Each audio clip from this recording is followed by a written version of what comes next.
할렐루야. 5월 6일 하인낮 새벽 예배 큐티에 자리 나오신 여러분 모두 주님의 이름으로 사랑하고 축복합니다. 오늘의 본문 말씀은 민수기 23장 13절부터 26절까지의 말씀입니다. 찾으신 줄 알고 제가 읽도록 하겠습니다. 발락이 말하되 나와 함께 그들을 달리 볼 곳으로 가자. 거기서는 그들을 다 보지 못하고 그들의 끝만 보리니 거기서 나를 위하여 그들을 저주하라 하고 소빔들로 인도하여 비스가 꼭대기에 이르러 7 제단을 쌓고 각 제단에 수송아지와 순양을 드리니 발람이 발락에게 이르되 내가 저기서 여호와를 만나 뵐 동안에 여기 당신의 번제물 곁에 서소서 하니라. 여호와께서 발람에게 임하사 그의 입에 말씀을 주시며 이르시되 발락에게로 돌아가서 이렇게 말할지니라. 발람이 가서 본즉 발락이 번제물 곁에 섰고 모압 고관들이 함께 있더라.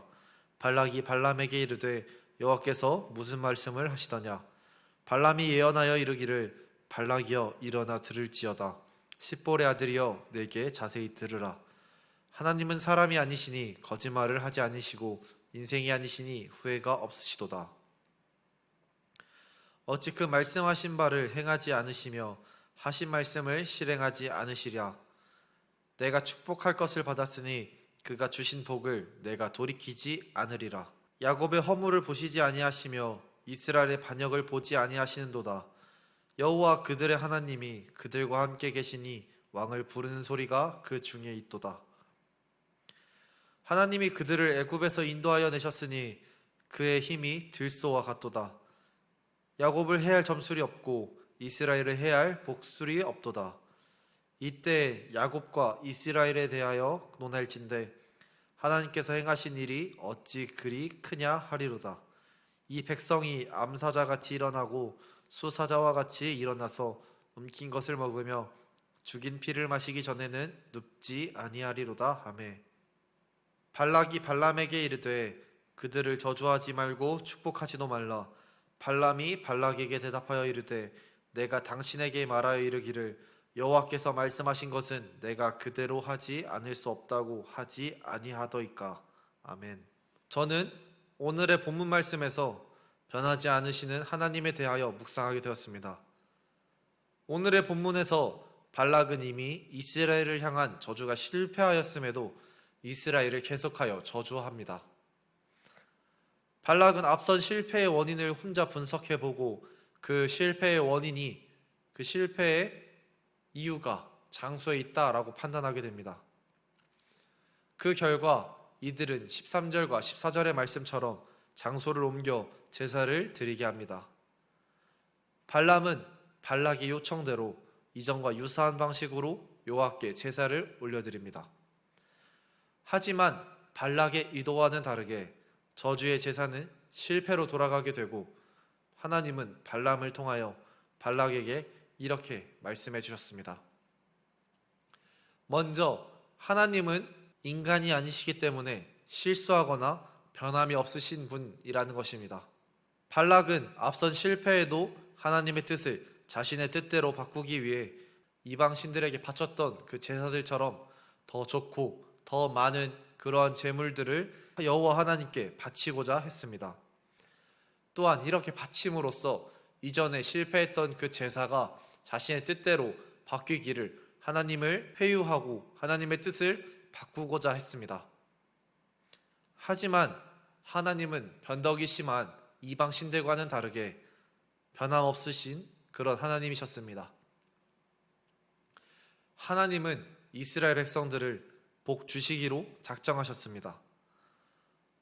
하나님은 어떠한 방해가 있을지라도 어떠한 사람들의 이야기가 있을지라도 하나님은 이스라엘 백성들에게 복을 내리셨습니다. 하나님께서 이스라엘 백성들에게 작정하고 복을 내리시는 것처럼 저와 여러분에게 하나님은 복 주시기로 작정하셨습니다. 누군가 여러분을 시기하여 질투하고 저주할지라도 하나님은 저와 여러분께 복 주시기로 작정하셨습니다. 우리가 해야 할 일은 단 한 가지, 하나님의 자녀로서 떨어지지 않고 하나님께 꼭 붙어 있어야 한다는 것입니다. 두 번째로 하나님은 야곱의 허물과 이스라엘의 반역을 보지 않으시는 분이라는 것입니다. 저희 학교의 한 교수님은 하나님에 대하여 이렇게 말씀하신 적이 있습니다. 우리가 하나님께 믿음 생활을 하는 것처럼 하나님도 우리를 향한 믿음을 가지고 계신다라고 말입니다. 이스라엘은 하나님의 선택받은 민족이었습니다. 애굽에서 노예 생활을 하던 이스라엘 백성들을 하나님께서는 지도자 모세를 통하여 이끌어내셨습니다. 또한 당시에 아무것도 없었던 광야, 신이 없다, 신에게 버림받았다 여겨지는 그런 광야에서 하나님과 동행하고 하나님의 은혜를 경험했던 사람들이 바로 이스라엘 민족들이었습니다. 하나님의 은혜를 경험하고 하나님의 사랑을 체험했던 이스라엘 민족들은 이러한 과거와는 다르게 자신에게 자신의 삶에 조그만 불편한 일이 생기면, 어려운 일이 생기면 바로 그 노예 생활을 애굽을 그리워하며 하나님을 원망하고 모세를 원망하기 시작했습니다. 하나님과 모세를 원망하며 죄를 지었던 이스라엘 백성들은 하나님의 심판과 수많은 일들을 경험하게 되었습니다. 하지만 하나님은 그들을 심판하시고 그들을 훈육하시되 그들을 결코 포기하지 않으셨습니다. 하나님은 끝까지 그들을 기다려주셨습니다.